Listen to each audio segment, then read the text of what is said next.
In the dim light of his cramped apartment, Nathan stared at his bank account balance with a mixture of disbelief and desperation. Tuition fees loomed over him like an inevitable storm, threatening to wash away his dreams in a tide of financial ruin.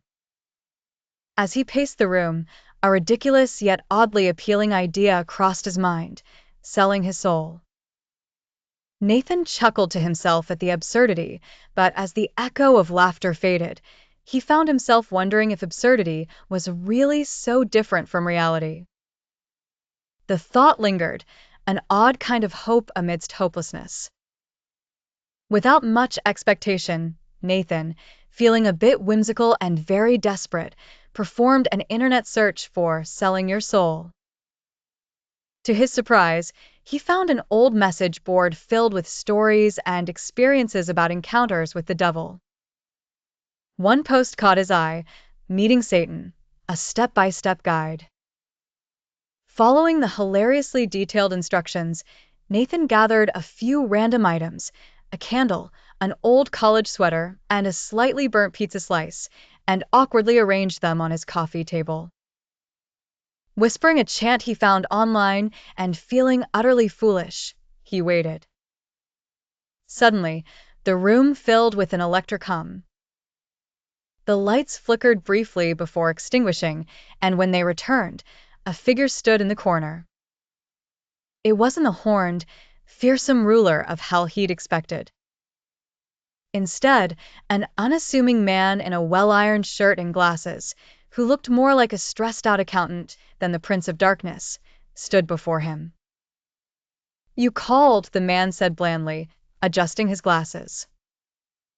Nathan blinked in confusion. "Are you Satan?" "Indeed I am," the man replied, sounding slightly unenthusiastic. "But you can call me Stan." Nathan's bewilderment was palpable. Stan? Really? Satan, the ruler of the underworld on weekdays. Stan, freelance accountant on weekends. Stan shrugged. Times are tough, and even devils diversify. Nathan gaped at him. He hadn't expected anyone, much less this. I wanted to sell my soul. I need money for college." Stan sighed, pulling out a battered briefcase. He fumbled for papers while muttering about bad Wi-Fi hindering online transactions. Yes. Typical college student dilemma. Not the first I've dealt with during tuition season." Nathan watched as Stan produced a contract, smoothed it out, and handed it to him. "Terms are standard. Immediate access to your required funds. No questions asked. Just sign here."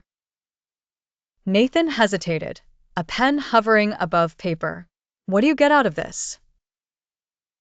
Stan gave him a long, knowing look. "Oh, just the usual. But let's just call it a long-term lease of sorts. I promise you, I'm not much into hovering around souls to burn or anything. Boring job." Nathan laughed nervously. "A long-term lease? And what about your Wi-Fi?" Stan smiled wryly. "Well, let's just say network reliability isn't the greatest in the nether regions. Now, are we going to do this? Or did you call me here just to chat?" The reality of selling his soul, actually handing over a piece of himself, made Nathan pause. It sounded easy when it was just an idea, far harder now that it felt real. Was this deal everything it appeared to be?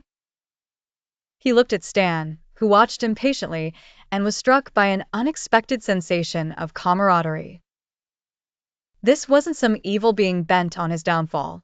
It was just a guy with Wi-Fi problems trying to do his side job. "You know," Nathan said slowly, "I think I'd rather struggle on my own than miss out on my future.